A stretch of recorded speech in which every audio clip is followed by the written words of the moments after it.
இன்னைக்கு நம்ம fine arts, performing arts, visual arts பத்தி தான் பார்க்க போறோம். பர்ஃபார்மிங் ஆர்ட்ஸுக்கும் விஷுவல் ஆர்ட்ஸ்க்கும் என்ன டிஃபரன்ஸ் அப்படின்னு பார்த்தோம்னா, பர்ஃபார்மிங் ஆர்ட்ஸ் வந்து ஆடியன்ஸ் முன்னாடி பர்ஃபார்ம் பண்றாங்கல்ல, ஒரு மியூசிக், டான்ஸ், டிராமா, அதுதான் வந்து பர்ஃபார்மிங் ஆர்ட்ஸ்ன்னு சொல்லுவோம். விஷுவல் ஆர்ட்ஸ் அப்படின்னா இந்த ஆர்ட் மூலமா அவங்க வந்து ஆர்டிஸ்ட் வந்து மக்கள் கிட்ட பேசுறது. சம்திங் லைக் கேன்வாஸ்ல இல்லைன்னா பெயிண்ட் யூஸ் பண்ணி அவங்க வரைஞ்சு அதை கம்யூனிகேட் பண்றது. ஒரு ஃபைன் ஆர்ட்ஸ்க்கு எக்ஸாம்பிள் வேணும் அப்படின்னு சொன்னீங்கன்னா அந்த architecture, painting, sculpture, performing arts, music, photography, poetry இதெல்லாம் வந்து ஃபைன் ஆர்ட்ஸ்க்கு சொல்லலாம். 7 விதமான ஃபைன் ஆர்ட்ஸ் என்ன ஃபார்ம்ஸ் அப்படின்னு பாத்தீங்க அப்படின்னா, sculpture, architecture, literature, performing, painting, music and film. இதுதான் வந்து நம்ம 7 types of film fine arts அப்படின்னு சொல்லலாம். ஃபைன் ஆர்ட்ஸுக்கும் விஷுவல் ஆர்ட்ஸ்க்கும் என்ன டிஃபரன்ஸ் அப்படின்னா, ஃபைன் ஆர்ட்ஸ் வந்து நிறைய ஸ்டைல்ஸ், ஆர்ட் ஒர்க் எல்லாம் யூஸ் பண்ணுவாங்க. விஷுவல் ஆர்ட்ஸ் வந்து அந்த ஃபைன் ஆர்ட்ஸ்ல ஒரு பிரான்ச். அவங்க வந்து இந்த விசிபிளா தெரியற மாதிரி painting, ceramics, print making, photography, movie making அதெல்லாம் வந்து அவங்க பண்ணுவாங்க. ஸோ பேச்சுலர் ஆஃப் ஆர்ட்ஸுக்கும் ஃபைன் ஆர்ட்ஸ்க்கும் என்ன டிஃபரன்ஸ்ன்னு பார்த்தீங்கன்னா, பேச்சுலர் ஆஃப் ஆர்ட்ஸ்ல வந்து லிபரல் ஆர்ட்ஸ் கோர்சஸ்லாம் இருக்கும். அதாவது லிட்ரேச்சர், ஹிஸ்டரி அந்த மாதிரி. ஆனா பேச்சுலர் ஆஃப் ஃபைன் ஆர்ட்ஸ்ல என்ன இருக்கும் அப்படின்னா, டிசைன் ஸ்டடீஸ் இருக்கும். இன்டென்சிவ் ஆர்ட் சப்ஜெக்ட்ஸை வந்து படிப்பாங்க. 3 விதமான ஆர்ட்ஸ் என்னன்னு பாத்தீங்கன்னா, நான் முதல்ல சொன்ன மாதிரி fine arts, visual arts, performing arts. So இந்த கரியர் எவ்வளவு நல்ல கரியர் அப்படின்னு பாத்தீங்கன்னா, சூப்பர்பான கரியர். இப்ப இருக்கிறவங்க எல்லாமே இந்த performing arts, visual arts, fine ஆர்ட்ஸை வந்து ரொம்ப விரும்புறாங்க. நிறைய வந்து அவங்க சம்பாதிக்கலாம். அவங்களோட திறமைகளை யூஸ் பண்ணி நிறைய ஸ்கோப் இருக்கு. ஃப்ரீலான்சராகவும் அவங்க வந்து பண்ணலாம்.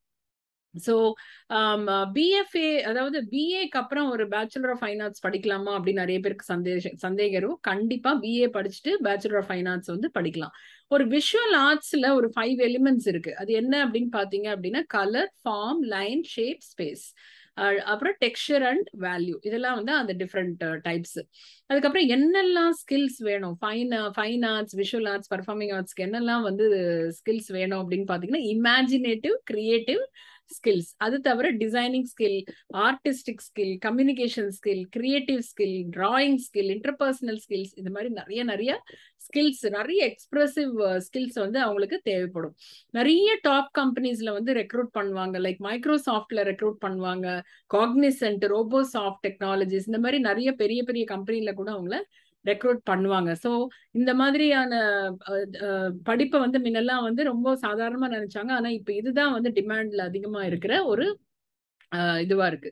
ஸோ டிஃப்ரெண்ட் ரோல்ஸ் என்னவா இருக்கலாம் அப்படின்னா, அனிமேட்டர் இல்லைன்னா விஎஃப்எக்ஸ் ஆர்டிஸ்ட். ஸோ இந்த மாதிரியான ரோல் வந்து நிறைய இப்போ வேலை இருக்கு. அதாவது ஒரு டெவலப்பரா, டிசைனரா, டேரக்டர்ஸ்க்கு யூஸ் பண்ற மாதிரி ஒரு டிராயிங்கா, மாடலா, ஸ்கெச்சஸ் எல்லாம் பண்ணி அவங்க கம்ப்யூட்டர் சாஃப்ட்வேர் யூஸ் பண்ணி 3D அனிமேட்டர் யூஸ் பண்ணி, ஃபிளாஷ் அனிமேட்டர், மேத்தமெட்டிக்கல் மாடலர் இதெல்லாம் யூஸ் பண்ணி அவங்க வந்து அவங்களோட திறமைகளை பலவிதமா அவங்க காட்ட முடியும். அதுக்கப்புறம் ஒரு டீச்சரா கூட மாறலாம். ஸோ அவங்க நல்லா படிச்சுட்டு இன்னொருத்தருக்கு சொல்லக்கூடிய ஒரு பிஎட் படிச்சுட்டு ஒரு டீச்சராகவும் மாடலாம்.